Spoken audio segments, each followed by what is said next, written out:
రాజ్యాంగ నిర్మాత ప్రపంచ మేధావి మరి బాబు మన అంబేద్కర్ గారు, మరి బాబు జగజీవన్ గారు, తర్వాత పూలే గారు, వారి అందరి అభిప్రాయంలో మనం నడవాల్సిన అవసరం ఉన్నది.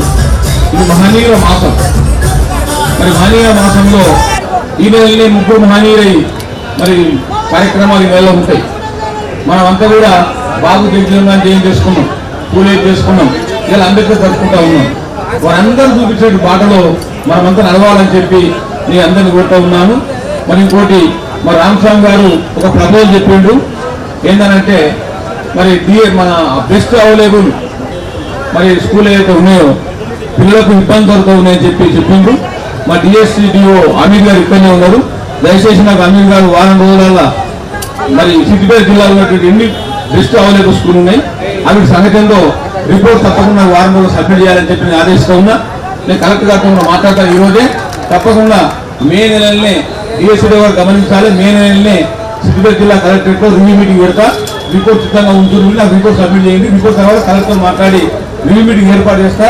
మా యొక్క రామస్వామి అన్న గారు కానీ, మా యొక్క రవి కౌన్సిలర్ కానీ, మా ముఖ్యమైన మా నాయకులు సంఘ నాయకులు ఉన్నారు. మీరు కూడా అందరూ కూడా ఉన్నారు, వేదికపై అందరూ పేరు పేరున మీరు అటెండ్ అయ్యి మీ యొక్క వాల్యుబుల్ సెషన్స్ వాళ్ళకి లేదు. మన ఇంతమంది ఉన్నత వరకు వాళ్ళు నిలుస్తుండడం మాత్రం మంచి పద్ధతి కాదని చెప్పి ఈ సందర్భంగా తెలియజేస్తూ ఉన్నాను.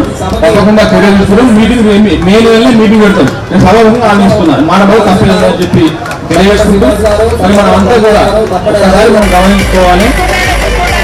ఇలా ఇక్కడ ఉండి మాట్లాడుకుంటూ బట్టి వెంకటయ్య అంటే అంబేద్కర్ గారి యొక్క పుణ్యం తప్ప ఆయన యొక్క శిక్ష తప్ప ఇంకోటి కాదు. ఇలా ఉంటున్నారు మా రామస్వామి కావచ్చు, రవి కావచ్చు, మా నిజాముఖాన్ని కావచ్చు, మా మంజులమ్మ కావచ్చు, మా ఇంకా కౌన్సిలర్ మన అందరూ కూడా ఉన్నారు. మా అందరూ కూడా అంబేద్కర్ యొక్క శిక్షణ. మరి అంబేద్కర్ అనే వ్యక్తి లేకపోతే మన ఏమైపోతున్నాము, యాడుందుము, ఓడల గీతమును, బేకర్ల గీతమును, కార్మికులుగా కర్షకులుగా యాడ్లో పనిచేసుకుంటున్నాం. మనం అంబేద్కర్ పుణ్యం ఇది. ఆయన చూపిన బాధ మనం అరవాలి. అంబేద్కర్ మనం చెప్పిండు, పోరాడు, బోధించు, సమీకరించు. ఆ నినాదంతో మనం ముందుకు పోయి తప్పకుండా మనం ముందుకు పోవాలని కోరుతూ ఉన్నా. మనం ఉన్నటువంటి మేధావులకు అందరికీ, మా దళిత సంఘాల నాయకులకు అందరికీ మేము ఉన్నారని నేను కోరుతూ ఉన్నా. మీరు అందరూ కూడా ప్రైవేట్గా రిజర్వేషన్ కోసం మనం కొట్టాలా, మన వాళ్ళ కోసం మనం పనిచేయాలి. మనం ఇంకా ఉద్యమించాల్సిన అవసరం వస్తున్నది, సమయం వస్తున్నది. తప్పకుండా మన హక్కులు మనకు పోవాలి, రావాలంటే మనం ఏం చేయాలి? పోరాటం చేయాలి. మనకు స్వామి వివేకానంద ఒక మాట చెప్పిండు, నీ కోసం నువ్వు జీవిస్తే నీలో నిలిచిపోతావు, జనం కోసం జీవిస్తే చివరికి జనంలో నిలిచిపోతావు అన్నారు. కొంత అనుకుంటారు నేను ఒక్క చేస్తే పని అవుతా, నేను అనుకుంటే ఏమైతే అంటారు. మన శ్రీశ్రీతో ఒక మాట చెప్పిండు, నీ యొక్క నిండు అమావాస ఉందని అధైర్యపడకు, ప్రవృత్తిని వెలిగించి నీ బాధ్యత నెరవేర్చమన్నారు. 3000 కిలోమీటర్ పాదయాత్ర అయినా ఒక్క అడుగుతోనే ప్రారంభమైతే అడుగు మనమే ఎందుకు కావడం. ఇలా మీరు చూసేట్టు తెలంగాణ రాష్ట్రం రావాలంటే సిద్దిపేట నుంచి ఉద్యమం ప్రారంభమై మన గౌరవ మాజీ ముఖ్యమంత్రి కేసీఆర్ గారు తెలంగాణ ఉద్యమం ప్రారంభించి తెలంగాణ తీసుకురాలేదా? అప్పుడు అంత ఏమన్నా తెలంగాణ రావాలనుకున్నాం అందరం. నేను కూడా అనుకున్నా తెలంగాణ చెడపోయేది అనుకున్నాం, టీడీపీ మరి రాలేదా?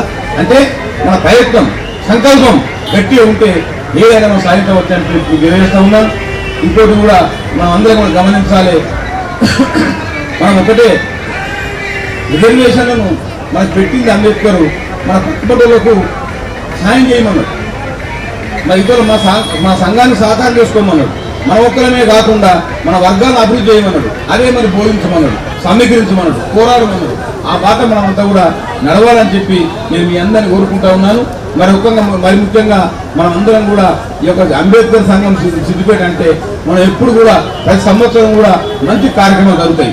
ఇంకో మా లింగమూర్తి అని చెప్పి సలహా ఇచ్చాడు. ఒకటి మనం నిజంగా అంబేద్కర్ జయంతి కన్నా మొదలు ఒక 4 రోజుల ముందో 5 రోజుల ముందో ఒక సన్నాహ సమావేశం ఏర్పాటు చేసుకొని ఎంతమంది మాట్లాడాలి, ఏం చేయాలి, ఎటు చేయాలి కార్యాచరణ కూడా మనం చేసుకుంటే కొన్ని సమస్యలు రావు, కొన్ని చిన్న చిన్న పొరపాటు జరిగాయి. మన వేదికలో మనం అనుకుంటే కూడా మంచిగా ఉండదు. కనుక మళ్ళా సంవత్సరం అయ్యేటప్పుడు మనం అందరం కూడా ఒక మంచి సన్నాహ సమావేశం ఏర్పాటు చేసుకొని మరి కలెక్టరేట్ తీసుకొని మరి డిఎస్సిడిఓ ఆధ్వర్యంలో అందరం కూడా కలెక్టరేట్ కూర్చుండి నేను కూడా వస్తా, ఎటు చేసుకోవాలో ప్లానింగ్ చేసుకొని తయారు చేసుకునే బాగుంటుందని చెప్పి కూడా ఈ సందర్భంగా మీ అందరినీ తెలియజేస్తూ ఉన్నాను. మీరు ఒకటే నేను కోరుతూ ఉన్నాను, ఇక్కడ ఉన్నటువంటి మా మేధావి వర్గం, మా యొక్క దళితులు, మరి ఇంకా మీరు కూడా మాకన్నా తెలుగు వాళ్ళు ఎంతో మంది కింద ఉన్నారు. మీరు మాకు అవకాశం మీదికి వచ్చినాం. మాకన్నా తెలుగు తెలుగు ఎంతో మంది ఉన్నారు. కనుక మీరు కూడా మా యొక్క ఎస్సీ ఎస్టీ కమిషన్ మీ యొక్క అమూల్యమైన సలహాలు మీ యొక్క వాల్యుబుల్ సజెషన్స్ మాకు ఎప్పటికప్పుడు అందించాలి.